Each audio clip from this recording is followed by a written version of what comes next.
might wonder about how our environmental regulations are going to be able to help or protect our First Nation communities. Well, you know that First Nation communities are probably like the canary in the coal mine, because they are the ones that are eating a lot of fish from our rivers, eating the food from our the food from the moose and the deer and the different animals that they kill that are in the environment. And they're eating berries, a lot of berries that are picked maybe by the roadside or different places.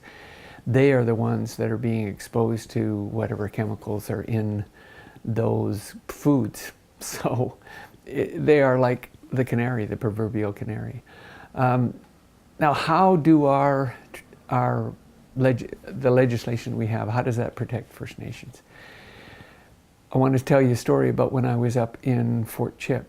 What happened there is, while I was up there, I met a doctor, Dr. John O'Connor, and the doctor was working there for a few years and discovered that there were high rates of bile duct cancer. Apparently this cancer is supposed to occur in somewhere between 100,000 to 200,000 people. One in 100,000 to 200,000 people.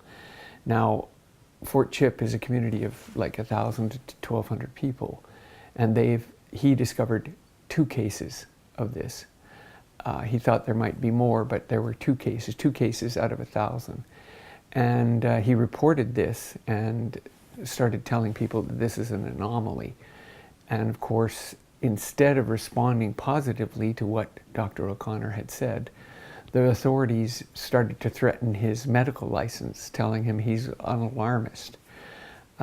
Since that's happened, there have been other people that have gotten this very serious and deadly cancer in that community. Some of my friends actually received this problem. And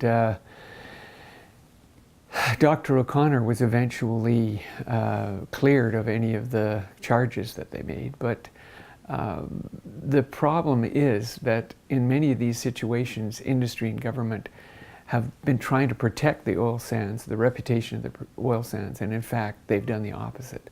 They've exposed the oil sands to a tremendous amount of negative publicity when they have responded this way towards a doctor that's simply trying to expose what's really happening. I had another experience associated with the oil sands. When I was in some of the hearings that were being conducted by the Energy Resources Conservation Board, I did my piece and presented my material to the panel after being questioned by some of the lawyers. And then the fellow sitting beside me was a scientist from Germany who was an expert in soil seepage. And he testified that there was a great chance, a high chance, that there would be seepage from the ponds, from the tailings ponds into the Athabasca River. And after he made this testimony, he was literally attacked by industry lawyers, and he didn't speak English that well. He was of German descent, and they literally made him sweat and made his testimony sound like it wasn't true.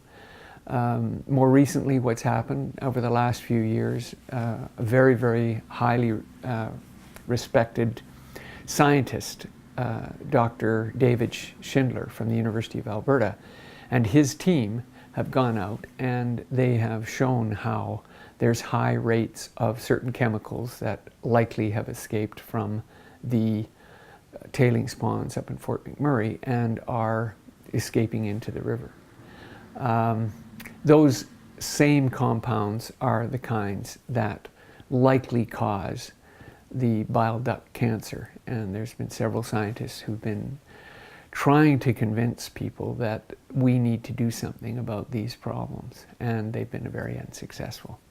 So the question is, how do Canadian environmental regulations, how can they protect our Aboriginal people, not just in Fort Chipewyan, not just in Fort McMurray, not just people in the Athabasca River, but in situations like Sarnia, which was the topic of another description that I had recently, experience that I had recently.